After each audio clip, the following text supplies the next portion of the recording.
He was a billionaire with a spotless kitchen and frozen dinners. She was a taco-slinging storm in a pink jacket. When a midnight craving brought them together, no one expected it to end with grease-stained aprons, a toddler with salsa cheeks, and a food truck that stole the city's heart.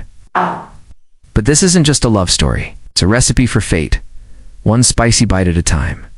If you are new to the channel, then please subscribe to the channel and like the video, and tell us where you're watching. From now, let's jump into the story. Reese Thomley had eaten the same dinner for 4 months straight. Salmon with brown rice, 1 piece of asparagus, lemon water on the side. His fridge looked like a museum, spotless, organized, and completely lifeless. On that snowy Tuesday night, his meal plan betrayed him. The power had flickered during the afternoon, and now every single vacuum sealed. Macro-counted meal was frozen solid like little edible bricks. He stood in front of his stainless steel freezer, wearing a silk robe and scowling like it had personally insulted him. Reese tapped on his phone. Food apps blinked back at him. Sushi, 2 clean. Pasta, 2 heavy vegan bowls. Already made him sad just by looking at the pictures. And then he saw it, cruise control tacos. Late night bites. Real food. Hot sauce optional, but not recommended for the weak. He'd blinked. He had never heard of it. But the logo was a smiling pepper wearing sunglasses. And honestly, that made him laugh for the first time in days.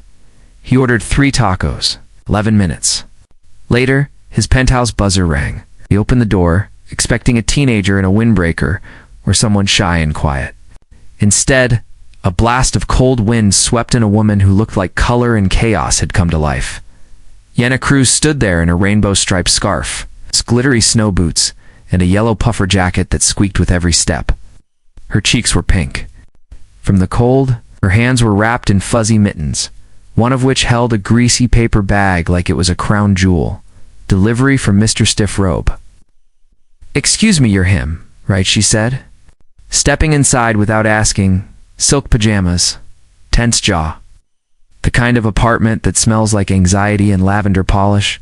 Screams rich guy with a sad microwave. "You can't just walk in here," he said. "I just did," she replied, "where your doorman winked at me. So either I'm charming, or you're really bad at security." Reese tried to form words. The scent hit him first. Those tacos were steaming, spicy, bold, absolutely not approved by any nutritionist he had ever hired. And they smelled amazing. Yenna plopped the bag onto his quartz counter like it belonged there. "That counter's to clean. Looks like you've never spilled a thing on it." "Tonight's your lucky night," he raised an eyebrow. "You make a habit of roasting your customers, only the ones who look like they haven't laughed since." "High school," she said, pulling out a taco and handing it to him like a challenge. "Eat it and stop judging me with those finance eyes." He took it. Cautiously, he bit in. His eyes widened. Yenna smirked. "I'll take that as a yes," he nodded slowly, mouthful of salsa and wonder. "This is incredible. You're welcome," she said, already pulling off her mittens. Then she looked out the window and frowned. "Uh-oh," what he asked. Blizzard just got worse. Road closures, no buses, no rideshare. "My car's from 2005 and doesn't believe in snow tires." "Looks like I'm stuck." "What does that mean?" "It means your couch and I are about to become very good friends. Can't just stay here, why not?" "I don't even know you," she grinned. "You know my name. It's on the taco bag. Cruise control tacos. Plus, I just saved your sad evening with flavor." That has to count for something before he could protest. She flopped onto his pristine white couch and kicked off her boots, like it's allergic to comfort. "But I'll manage. In return, I'll teach you how to eat without utensils." "That's my gift to you." Reese stood there, baffled. This woman had walked into his life like a hurricane with hot sauce. Strangely, he didn't hate it. "You're lucky this taco is life-changing," he muttered, sitting on the opposite end of the couch. "Told you," she said, unwrapping another one. "Real food heals. It's science. Or magic. Maybe both." They ate in silence for a few minutes. The snow outside painted the windows white. The jazz music from his speaker slowed to a soft hum. His apartment, once so cold and quiet, suddenly felt warmer. "I'm Yenna, by the way," she said between bites. Reese, he replied. Nice to meet you, Reese. Your robe is fancy, but your soul, kinda empty. No offense. He stared at her. You are the strangest delivery driver I've ever met. Thank you, she said, as if it were the highest compliment. Then she curled up with a pillow, her taco. Resting on her belly, wake me if the snow melts or the building catches fire, she mumbled. And just like that, she dozed off. Reese didn't move. He looked at her. The way she breathed, the way she brought life into his lifeless home without asking permission. He glanced around. Everything was still the same. Clean, perfect, controlled, and yet nothing felt the same. He didn't know what tomorrow would bring, but he was sure of one thing. Tonight, tacos had done something no business deal or therapy app ever could. They had brought him a storm, and strangely, he liked it. Morning in Reese Thomley's apartment usually began with a green smoothie and silence. But this morning, silence had been replaced by the sound of sizzling, and someone singing off-key to a song that definitely didn't belong on his classical playlist. He stumbled out of his bedroom in pajama pants and a hoodie, rubbing sleep from his eyes. And there she was, Yana Cruz. Barefoot, dancing in his marble kitchen, flipping something in a skillet like she owned the place. Her yellow puffer jacket now hung over a dining chair. Her curls were loose, wild, and glowing in the sunlight. She was humming, hips swaying, completely unbothered by the billionaire watching her from the hallway. What is happening? He asked, voice still groggy. Breakfast, she said, without looking back. Your kitchen was crying. I fixed it. And yes, I'm using your avocado, 'cause no one needs 5 of them unless you run a toast empire. He stepped forward, still confused. His fridge door was wide open. There were eggs, chopped tomatoes, onions, cilantro, and 2 sizzling pans on the stove. One held eggs, the other fresh salsa. You went through my fridge, yes, and I judged you. Also, you had 4 bottles. Of sparkling water labeled for guests only. Who does that? He blinked. How do you move so fast? Ballet and childhood trauma, she replied casually. Also caffeine, she handed him a plate. Eggs, 2 tortillas, and a spoonful of warm salsa that smelled like magic. Eat before I take it back. He sat down slowly. Hot. She joined him, holding a mug of hot cocoa instead of coffee. They ate in. Silence for a minute. And then Reese spoke. You always cook in strangers' kitchens after delivering tacos. Only when they look like they haven't had joy since tax season, he smirked. You're hard to explain, Yenna. I'm not here to be explained, she said, biting into a tortilla. I'm here to live and feed. And dance like no one's watching, even though you're clearly watching. He shook his head, but smiled anyway. She was loud. She was fearless. She was chaos. And for some reason, she made his penthouse feel less like a showroom and more like a place someone actually lived in. So, what's your story? He asked. Which one? She said. The short version, or the one with heartbreak, hustle, and salsa stains start with the middle, he said. That's where the best stories live. She put down her fork and looked at him, eyes softening. I grew up in Queens. Nana raised me. We didn't have much, but we had recipes. Food was how we loved, how we healed, how we got through stuff. I started cooking when I was 10. First job was in a bodega kitchen when I was 16. Been saving. For a food truck, ever since you want to open a taco truck, I want to open 10, she said. I want my food to reach the grumpy, the lonely, the tired. I want to feed people who forgot what real tastes like. He nodded slowly. Beautiful. It's spicy, she corrected. And it burns a little. But yeah, maybe it's beautiful too. He took another bite of the eggs. They were simple, perfect, full of flavor. Like her. Your turn, she said, pointing her spoon at him. Who are you, Mr. Fancy Robe? He hesitated. Tech guy. Early startup success. Too many meetings, not enough friends. My parents. Love my bank account more than me. No one has cooked for me in years, damn, she whispered. That's tragic. I should charge you double for these eggs. He laughed. A real one. She grinned. Outside, The snow was still thick on the sidewalks, but the city was waking up. Cars honked in the distance. Somewhere a plow scraped pavement. "You're different," he said softly. "You say that like it's a surprise," she replied. "I don't do surprises," he said. "Not usually. Well, I do." She stood up, stretching. "Life's better when it's messy, like tacos. Or salsa on silk counters." He looked down. A red dot of salsa sat right next to his elbow. He would have panicked yesterday. Today he just chuckled. "You planning to keep making a mess of my kitchen?" "Nope," she said, heading toward the couch. "Next time I'll mess up your living room too." "Next time," he repeated. "Yeah," she said, curling up with a pillow again. "Unless you're kicking me out now that the snow's melting." He didn't answer right away. Instead he looked at her. Yana Cruz, the woman, who arrived with tacos and turned his perfectly curated night upside down. And now she was making eggs, stealing his cocoa, and talking about food like it was love. "You can stay," he said finally, "for breakfast and maybe lunch. We'll renegotiate dinner," she smiled, eyes already half closed. "Deal D." Salsa still lingered in the air. The music played low, and for the first time in a very long time, Reese felt something unexpected. Warmth, maybe even hope. 3 days had passed since the snow melted, and Yana Cruz left Reese Tomley's apartment with a half smile and a full heart. She hadn't meant to stay that long. She hadn't meant to cook breakfast, fall asleep on his couch, or laugh so much. It made her ribs ache. She definitely hadn't meant to miss him. But now she stood in the cramped kitchen of her cousin's catering space in the Bronx, elbows deep in marinated peppers, wondering why she couldn't get his dumb, fancy face out of her head. His weird sense of humor, his quiet eyes, the way he looked at her like she was more than just the girl with a taco bag. And that almost dash kiss, "Don to be dramatic," Yana muttered, slicing onions. "Rich boys don't come back for street tacos." Her phone buzzed. She ignored it, then it buzzed again. This time, she looked. Unknown number. "Is this Cruz Eats Kitchen?" The voice on the other end was soft, familiar. "Depends who's asking," she replied, cautious.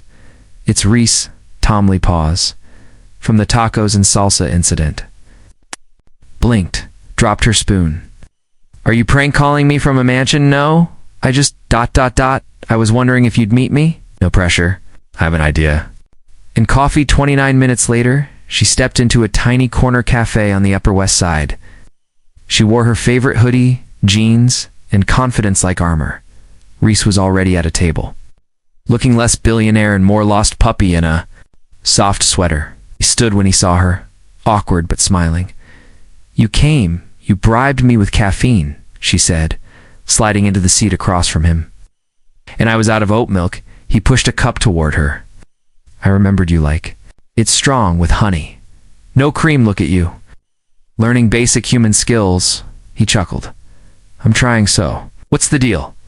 "I'm guessing you didn't call for a recipe, no?" he said, shifting in his seat. "I've been thinking a lot about your food truck idea." She narrowed her eyes. "Don't mess with me, rich boy. It's personal, I know. It's why I want to help. No strings, no logos, no control, just help." Ina leaned back, folding her arms. "Offering a handout, I'm offering a belief," he said. "I tasted your food. It's honest. It's bold. It's everything people like me need more of." She studied him. He was nervous, genuine, a little sweaty. "And what do you want in return?" He took a breath. "Just to be part of something that matters, and maybe a taco or two." Eventually she smirked. "This is a weird pitch. Tomley, it's the only kind I know." She sipped her coffee. "Warm, sweet, annoying, like him." "You serious about this?" "Dead serious," he said. "I can transfer the funds, get your permits, and help build the truck. I already spoke to a friend who designs mobile kitchens, slow down money bags." She laughed. "You're going from one breakfast to a business deal, no?" he said. "I'm going from one breakfast to a second chance." For both of us, something in his voice stopped her. He wasn't playing. He wasn't pitching for press. He was handing her a real shot. "You know, I'll make you work for it," she warned. "Good," he said. "I need to learn something other than app code and fake smiles." She tapped her fingers on the table. "Fine, but you start as a dishwasher." No CEO privileges in my kitchen, he grinned. Deal a week later, the side of a beat-up taco truck in Brooklyn was painted with bold yellow letters that read Cruz Eats. Flavor worth chasing. It was loud, bright, perfect. Yina stood behind the window, taking orders and shouting names like a queen in her castle. Beside her, wearing an apron that read intern in training, Reese chopped onions and learned the sacred timing of warming tortillas. Customers lined the block. Phones came out. Stories spread. A tech billionaire flipping tacos with a woman who told him to his face that he needed more salt in his life. And for once, Reese didn't care about headlines. He cared about how Yina looked under the string lights, how her voice carried over the hum of the fryer, how she made this small corner of the world taste like home. On break, he sat on a crate. Outside the truck, sipping horchata, Yina joined him, leaning her head on his shoulder. "You're not terrible at this," she said. "Yet thanks," he replied. "I think don't get cocky. I still run this show, I'd expect." Nothing less, they sat in comfortable silence, broken only by the buzz of the city and the smell of grilled peppers. And in that quiet space between work and wonder, something settled between them. A spark, a second taste of fate. 1 year later, the line outside Cruz Eats was longer than ever. The truck was now one of three. One in Brooklyn, one in Queens. One that traveled for festivals. People called it the Taco Miracle. But Yina Cruz didn't care about fame. She cared about getting the salsa just right. And making sure the toddler on her hip didn't throw a lime wedge into the fryer. "Cam," "No," she said, grabbing the fruit midair before it met hot oil. "Limes are for tacos, not for chaos." Her 1-year-old Cameron blinked up at her. With innocent eyes and sticky hands, he was her little tornado in sneakers. He also had his father's smile. Reese Thomley walked in a moment later, holding a paper bag and 2 coffees. His hoodie was stained with mole sauce. His hair was messy. He looked happy. "You're late," Yina said, trying to balance Cam, a taco tray, and her patience. "Traffic," Reese said, kissing Cam's forehead and then Yina's cheek. "And I stopped to grab your favorite muffin." She eyed the bag. "Banana nut? With chocolate chips." "I'm not a monster," he took Cam so Yina could wipe her hands and hand off the next order. The little boy immediately grabbed Reese's glasses and began chewing on the frame. "We're raising a savage," Yina muttered, half laughing. "He's a Cruz," Reese replied proudly. "What did you expect?" The smell of grilled corn, roasted garlic, and sizzling pork filled the air. The truck buzzed with energy. Music played from a speaker tucked in a corner. The city moved around them, but inside that tiny space, it felt like a different world. Cruz Eats had become more than a truck. It was a symbol. People came for the flavor. They stayed for the story. A billionaire who walked away from boardrooms to wash dishes. A food artist who built an empire with spice and sass. And a tiny boy with a taco-shaped bib who had become their unofficial mascot during the lunch rush. Reese manned the fryer while Yina took orders. "Order 53, she called. 1 ghost pepper burrito and a prayer." A man picked up the tray with a nervous laugh. "You think he'll survive it?" Reese asked. "If not, I'll have Cam perform CPR," Yina quipped, bouncing their son on her hip after the rush. The team sat under a makeshift canopy beside the truck, sharing leftovers and laughs. Cam played with a plastic spoon occasionally, tossing it at unsuspecting crew members. "He's got your aim," Reese teased. "He's got your mess," Yana replied. They clinked soda cans together and watched the sun dip behind a city skyline that once felt too big. Now, it felt like theirs. "You remember the night you ordered tacos?" Yina asked, stretching her legs. "Vividly," Reese said. "You barged into my apartment like a storm in a pink jacket. I saved your taste buds that night. You saved more than that." She looked over at him. The man who used to live in marble silence, now covered in taco grease and baby drool. "I never thought this would be my life," he admitted. "I used to think success meant numbers and news features. Now it's when Cam keeps his shoes on for more than 10 minutes. Yina laughed. Or when he says salsa, instead of shouting it, they sat in silence for a moment. The kind that was warm, not awkward. The kind that said everything without words. Reese leaned in. "I've been thinking about something. I want to open a restaurant. A real one." with walls and tables and everything. She blinked, like ... indoors. With lights and menus and a kid's corner. What's the catch? No catch, he said. Just ...